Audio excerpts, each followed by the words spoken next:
Hello అండి, welcome back to my channel. ఇంకొక మంచి రెసిపీతో మీ ముందుకు వచ్చేసానండి. అదేంటంటే ఆనియన్ బజ్జీ. మనకి ఈ రైనీ సీజన్లో ఇలా వేడిగా ఆనియన్ బజ్జీ చేసుకుంటే చాలా బాగుంటుందండి. సో ఇంకా లేట్ చేయకుండా చూసేద్దాం. చేయడం కూడా చాలా ఈజీ, టేస్ట్ అయితే చాలా రుచిగా ఉందండి. సో ఇంకా లేట్ చేయకుండా చూసేద్దామండి. వీడియో అంతా చివరి వరకు చూడండి. నచ్చితే లైక్ చేయండి, షేర్ చేయండి. నా ఛానల్ చాలా మంచి రెసిపీస్ ఉన్నాయి, వెళ్ళి చూడండి. నచ్చితే నా ఛానల్ని సబ్స్క్రైబ్ చేసుకోండి ప్లీజ్ అండి. దీనికోసం ఒక మిక్సింగ్ బౌల్ తీసుకొని దాంట్లోకి ఆనియన్ని ఇలా కట్ చేసి వేసుకోండి. నేనైతే ఇక్కడ 3 పెద్ద ఉల్లిపాయలు తీసుకున్నా అండి. అయితే ఆనియన్స్ని ఇలా కట్ చేశాక వాటిని అలా రేకుల్లా చేసుకోండి. వాటిని తర్వాత దాంట్లోకి మీరు తినే కారాన్ని బట్టి పచ్చిమిర్చి, వెల్లుల్లి రెబ్బలు, కొంచెం పసుపు, అలాగే కొంచెం కారం, అలాగే ఇక్కడ నేను చాట్ మసాలా వేసానండి. తర్వాత కొంచెం సాల్ట్ కూడా వేసుకోండి.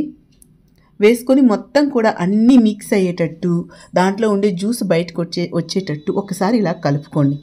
సో మొత్తం మరీ గట్టిగా కలిపేకండి. ఫస్ట్ కొంచెం అంతా మిక్స్ అయ్యేటట్టు మసాలా అంతా కలుపుకొని ఇప్పుడు దీన్ని ఒక 5 మినిట్స్ పక్కన తీసి పెట్టుకోండి. తర్వాత ఒక 5 మినిట్స్ అయ్యాక దాన్ని మళ్ళీ గట్టిగా ఇలా ఒత్తుకుంటూ మీరు కలుపుకోవాలన్నమాట. సో ఎప్పటి వరకు అంటే మీరు ఇలా దాన్ని గట్టిగా ఒత్తుకుంటే దాంట్లో నుంచి ఆనియన్ జ్యూస్ వస్తుందన్నమాట. అప్పటి వరకు గట్టిగా ఇలా స్మాష్ చేసుకుంటూ వాటిని కలుపుకోవాలండి. అప్పుడే మనకి పకోడీ అంటే అది ఆనియన్ బజ్జీ అనేది మనకి బాగా వస్తుందన్నమాట. సో ఇప్పుడు మనం దీంట్లోకి పిండి వేసేటప్పుడు ఇక్కడైతే నేను శనగపిండి యూస్ చేసా అండి. మీరు కావాలంటే శనగపిండి లేదా మైదా పిండి లేదా బియ్యం పిండి కూడా యూస్ చేయొచ్చు. దాంట్లోకి కొంచెం క్రిస్పీగా రావడానికి నేనైతే బేకింగ్ సోడా వేసాను. మీకు అది ఆప్షనల్ అండి, హెల్త్కి మంచిది కాదంటే మీరు స్కిప్ చేసేయండి. కొంచెం టేస్ట్కి తగ్గట్టు ముందు సాల్ట్ వేసుకున్నాం, సరిపోదు అనుకుంటే కొంచెం వేసుకోండి. వేసుకొని దాంట్లో ఉన్న మనకి జ్యూస్ వచ్చింది కదా, దాంట్తోనే మీరు కలపాలన్నమాట. వాటర్ అస్సలు కలపకండి. ఇక్కడ ఏంటంటే పిండి అనేది తక్కువ ఉండాలి, ఆనియన్స్ అనేవి మనకి ఎక్కువ కనిపించాలి. సో పిండి అనేది తక్కువ వేసుకోండి. జస్ట్ అవంతా మనకు బజ్జీగా పట్టుకోవడానికి సరిపోయేటంత పిండి అయితే వేసుకుంటే సరిపోతుందండి. మరి ఎక్కువ వేసేయకండి. ఇలా వేసుకొని మొత్తం కలుపుకోండి. చూసారు కదా, నేనైతే అస్సలు వాటర్ వేయలేదండి, దాంట్లో ఉండే సరిపోయింది. ఇప్పుడు వీటిని బజ్జీలా చేసుకోవాలన్నమాట. బజ్జీలా చేసుకొని స్టవ్ మీద ప్యాన్ పెట్టుకొని దాంట్లో డీప్ ఫ్రైకి సరిపడా ఆయిల్ వేసుకొని, ఆయిల్ బాగా మరిగాక అప్పుడు ఫ్లేమ్ని లోలో పెట్టుకొని లేదా మీడియంలో పెట్టుకొని ఇవి బజ్జీలా చేసుకొని వేసుకోవాలన్నమాట.